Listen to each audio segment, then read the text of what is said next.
Hello students, तो जो अपना लेसन चल रहा है वो कौन सा चल रहा है भाई? जीवों का वर्गीकरण।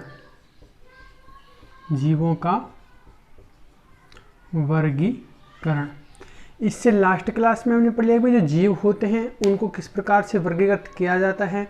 ठीक है, उसके बाद हमने पढ़ा है कि जो पादप होता है उसके संक्षिप्त इतिहास के बारे में भी हमने पढ़ा है। आज यहाँ हम पर पढ़ेंगे कि भाई जो जीवों का वर्गीकरण किया जाता है इसका संक्षिप्त इतिहास। वर्गीकरण का संक्षिप्त इतिहास।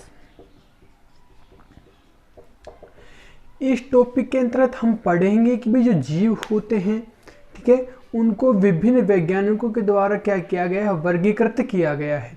तो इसके लिए वैज्ञानिकों द्वारा अपने अपने क्या दी गई? पद्धतियां दी गई। ठीक है, सिस्टम दिया गया। तो हम यहाँ पर सबसे पहले पढ़ेंगे द्विजगत पद्धति। द्विजगत पद्धति। ठीक है भाई, वर्गीकरण का संक्षिप्त इतिहास के अंतर्गत हम सबसे पहले पढ़ेंगे द्विजगत पद्धति। ठीक है, द्विजगत पद्धति में नाम से स्पष्ट है, द्वि मतलब क्या होता है? दो। कि इसमें जो संपूर्ण जो जीव पाए जाते हैं पृथ्वी पर उसको कितने भागों में डिवाइड किया गया है? दो भागों में डिवाइड किया गया है। और ये जो द्विजगत जो पद्धति है सबसे पुराना वर्गीकरण है, या हम कह सकते हैं सबसे पहला वर्गीकरण है। ठीक है, अब उसके बाद हम ये बात करेंगे कि भाई जो द्विजगत जो पद्धति होती है इसका प्रतिपादन किसके द्वारा किया गया। तो इसका जो प्रतिपादन किया गया किसके द्वारा किया गया? कैरोलस लीनियस के द्वारा किया गया। ठीक है, किसके द्वारा? Carolus Linnaeus. कोई पूछ ले कोई जो द्विजगत पद्धति है इसका प्रतिपादन किसने किया, तो कहेंगे कैरोलस लीनियस ने। मतलब कि कैरोलस लीनियस ने संपूर्ण जीवों को दो भागों में डिवाइड किया गया। ठीक है, दो समूह, एक तो होता है अपना कौन सा? प्लांटी।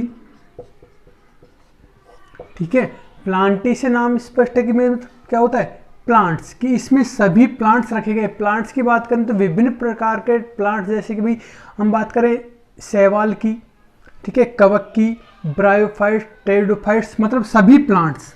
ठीक है, किसके अंतर्गत रखे गए? प्लांटी के अंतर्गत। दूसरा जो जगत होता है इसमें अपना जो समूह होता है क्या होता है? एनिमेलिया। एनिमेलिया से मतलब कि इसमें सभी क्या जंतुओं को रखा गया है। ठीक है, एनिमेलिया के अंतर्गत क्या रखे गए हैं? जंतु रखे गए हैं। ठीक है, और जो प्लांटी के अंतर्गत सभी प्रकार के क्या रखे गए हैं? पादप रखे गए हैं।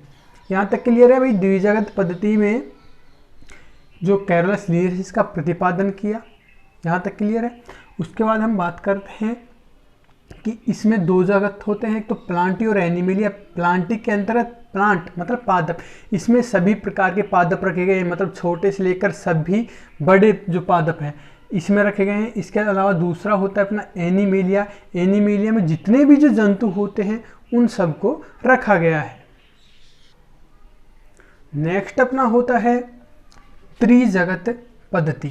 नेक्स्ट अपना क्या है भाई? त्रिजगत पद्धति।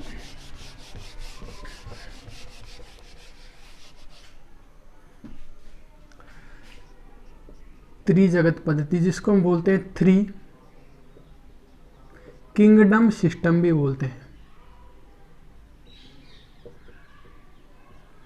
ठीक है, तो जो त्रिजगत जो पद्धति होती है इसका प्रतिपादन क्या किसने किया? हैकल नामक वैज्ञानिक ने किया। ठीक है भाई, जो त्रिजगत पद्धति है किसने दी? हैकल नामक वैज्ञानिक ने।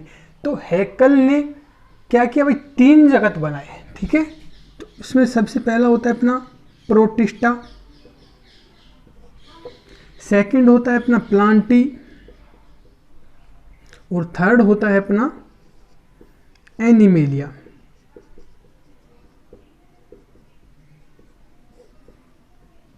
ठीक है, जो त्रिजगत पद्धति है इसमें पहली बार सूक्ष्म जीवों को रखा गया है।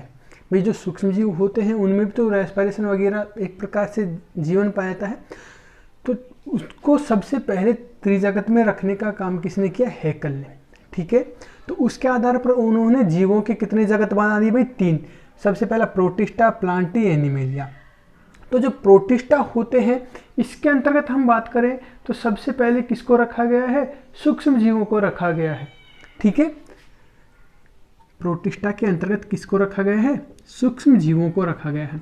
सूक्ष्म जीव ना तो क्या होते हैं, एक प्रकार से पादप होते हैं, ना ही क्या होते हैं, जंतु होते हैं। ठीक है, वो क्या होते हैं, सूक्ष्म जीव। उनको किसके अंतर्गत रखा है भाई? प्रोटिस्टा के अंतर्गत। दूसरा अपना होता है प्लांटी।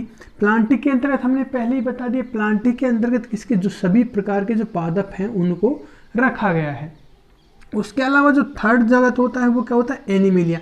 एनिमिलिया के अंतर्गत सभी प्राणियों या हम कह सकते हैं कि जंतुओं को रखा गया है।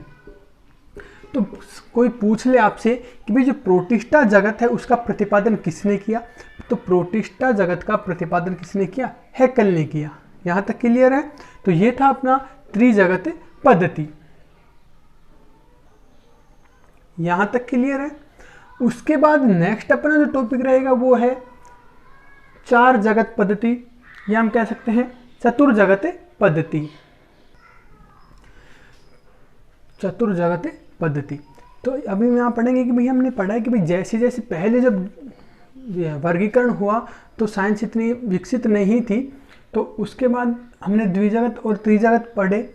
लेकिन उसके बाद देखा कि जैसे विकसित हुआ, इलेक्ट्रॉन माइक्रोस्कोप के द्वारा अध्ययन किया गया, तो उसके बाद वैज्ञानिकों ने देखा कि जो जीव होते हैं वो भी कितने टाइप के होते हैं? 2 टाइप के होते हैं। 2 टाइप के कौन कौन से होते हैं? एक तो आपने सुना होगा भाई प्रोकैरियोटिक जीव होते हैं, प्रोकैरियोट्स होते हैं।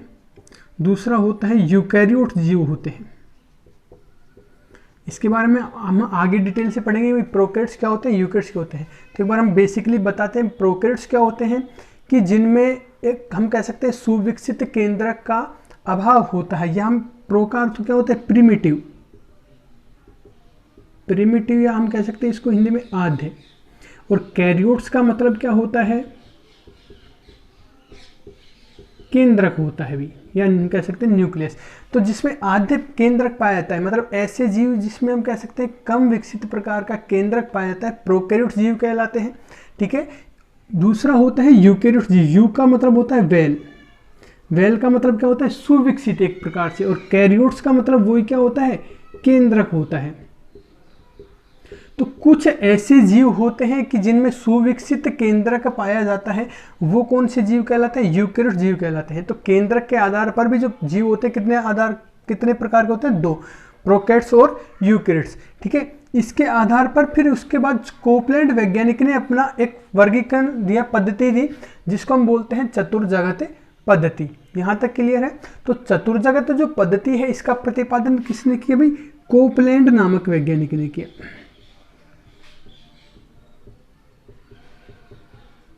ठीक है।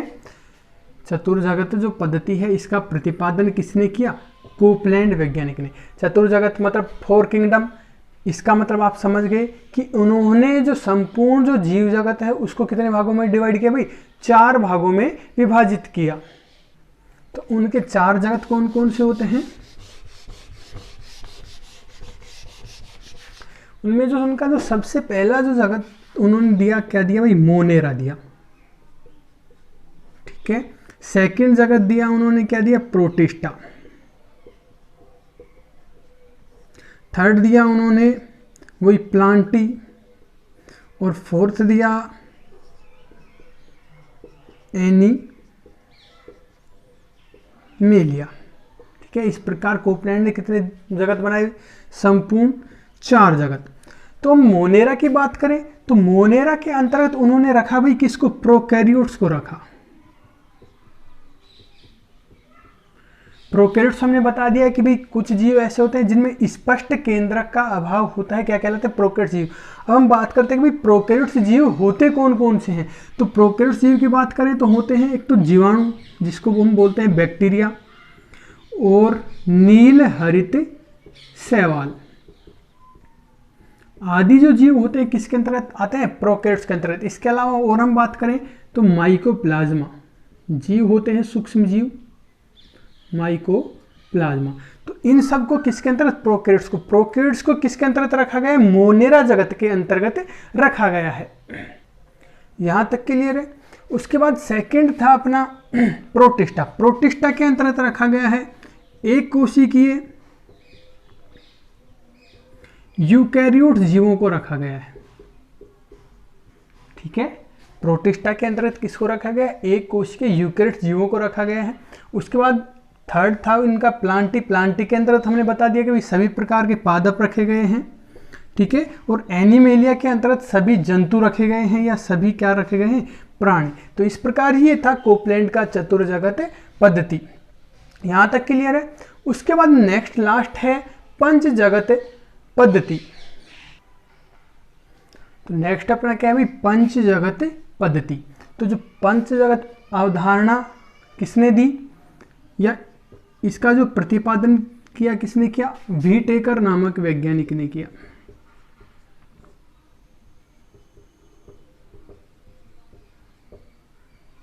ठीक है भाई, पंचजगत अवधारणा का प्रतिपादन किसने किया, व्हीटेकर नामक वैज्ञानिक ने। इसके अनुसार कि जो जीव होते हैं उनको टोटल कितने 5 भागों में या 5 जगत में विभाजित किया गया है। सबसे पहला हम पढ़ेंगे मोनेरा, दूसरा अपना होता है प्रोटिस्टा, थर्ड होता है अपना फंजाई, फोर्थ होता है अपना प्लांटी और नेक्स्ट होता है अपना एनिमेलिया। अब हम यहाँ बात करेंगे भाई, जब 4 जगत प्रणाली दे दी तो 5 जगत की प्रणाली की आवश्यकता क्यों पड़ी। क्योंकि पादपों के अंतर्गत इसमें कवकों को अलग से नहीं दर्शाया गया था, ठीक है। तो जो क्योंकि जो वैसे तो फंजाई को किसके, प्लांटी के अंतर्गत रखा गया, लेकिन इनमें कुछ भिन्नताएं पाई जाती हैं कि भाई जैसे फंजाई होती है, इसकी जो कोशिका भित्ति होती है, इसकी जो सेल वॉल होती है काइटिन की बनी होती है, ठीक है। जबकि जो पादप होते हैं इनकी जो कोशिका भित्ति होती है किसकी बनी होती है, सेलुलोज की बनी होती है। इसके अलावा और हम बात करें तो जो पादप होते हैं स्वपोषी होते हैं, अपना भोजन स्वयं बनाते हैं प्रकाश संश्लेषण क्रिया द्वारा। जबकि जो फंजाई या कवक होती हैं अपने पोषण के लिए दूसरे पर क्या रहती है, निर्भर रहती है। इस प्रकार जो फंजाई होती है इसको प्लांटी से अलग रखा गया है। तो इस आधार पर हम नेक्स्ट क्लास में हम पंचजगत अवधारणा के बारे में डिटेल से भी पढ़ेंगे। तो हमने पढ़ लिया कि भाई इसके 5 जगत कौन कौन से होते हैं। इसमें जो नया जगत दिया गया है कौन सा दिया गया है, व्हीटेकर के द्वारा फंजाई दिया गया है। तो यहाँ तक क्लियर है। 5 जगत कौन कौन से हो गए, मोनेरा, प्रोटिस्टा, फंजाई, प्लांटी और एनिमेलिया। यहाँ तक क्लियर है, ओके।